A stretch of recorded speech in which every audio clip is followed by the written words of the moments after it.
বন্ধু ও শিক্ষার্থীরা, তোমাদের পশ্চিমবঙ্গ মাদ্রাসা শিক্ষা পর্ষদ থেকে যে বিনামূল্যের টেস্ট পেপারটি দিয়েছে, সেই টেস্ট পেপার আজকে লাস্ট সেট 14 নম্বর সেট। এবং গৌর কানিজা নূর মোহাম্মদ হাই মাদ্রাসার সাবজেক্ট ম্যাথমেটিক্স। 1% বার্ষিক সরল সুদের হারে টি বছরের সরল সুদ এক্স হলে মূলধন হবে কত? তোমাদের এটা এখানে উত্তর এখানে মিলে না। 2 √2+1 এর করণীয় হবে 1 মাইনাস √2। 3 ABCD দুটি সমান্তরাল জ্যা এর প্রত্যেকটি দৈর্ঘ্য 16 সেমি, বৃত্তের ব্যাসার্ধ 10 সেমি হলে জ্যা দুটির মধ্যে দূরত্ব হবে 12 সেমি। 4 দুটি লম্ববৃত্তাকার নিরেট চৌকের ব্যাসার্ধের দৈর্ঘ্যের অনুপাত 2:3 এবং উচ্চতার অনুপাত 5:3 হলে তাদের আয়তনের অনুপাত কত হবে? 20:27। 5 tan 60 ডিগ্রি এর মান হবে √3। 6 10 12 14 15 18 20 22 মধ্যমা 15, মানে এটা এই অ্যান্সারটা হবে এ এবং সি, এ ও সি। আবার 2 শূন্য স্থান পূরণ করো। এখানে 1 বছর আসল ও সুদ আসলের অনুপাত 10:11 হলে বার্ষিক সরল সুদের হার হবে 10%।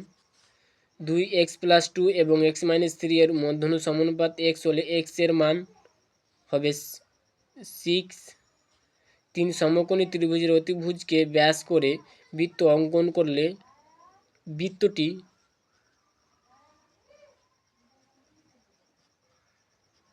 সমকৌণিক বিন্দু দিয়ে যাবে। 4 cos 5 থিটা ইকুয়াল টু 1/2 হলে থিটা এর মান হবে 12। 5 একটি নিরেটের অর্ধগোলকের ব্যাসার্ধের দৈর্ঘ্য 2r একক হলে সমগ্র তলের ক্ষেত্রফল 12 পাই r স্কোয়ার। 6 2 3 4 4 5 7 এর সংখ্যাগুরু মান হলো 4। ওই যে দেখো। আবার পরবর্তী 3-এর, তার আগে বলে দিই, তোমরা যদি চ্যানেলে নতুন থাকো অবশ্যই চ্যানেলটি সাবস্ক্রাইব করে পাশে থাকা বেল আইকনটিতে চাপ দিয়ে রাখো। 1 আসল ও শতকরা বার্ষিক সরল সুদের হার একই থাকলে মোট সুদ সময়ের সঙ্গে ব্যস্ত সমানুপাতি থাকে। এটা মিথ্যা।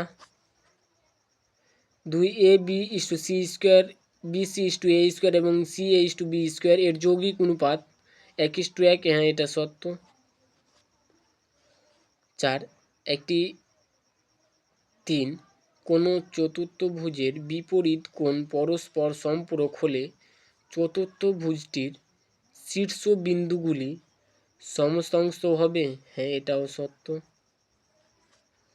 আবার 4 একটি নিরেট গোলকের ব্যাসার্ধের দৈর্ঘ্য দ্বিগুণ করলে গোলকের আয়তন দ্বিগুণ হবে। এটা মিথ্যা। 5 cos 30 degree into cos 45 degree এর মান হলো 1। এটা মিথ্যা না 3, এটা মিথ্যা।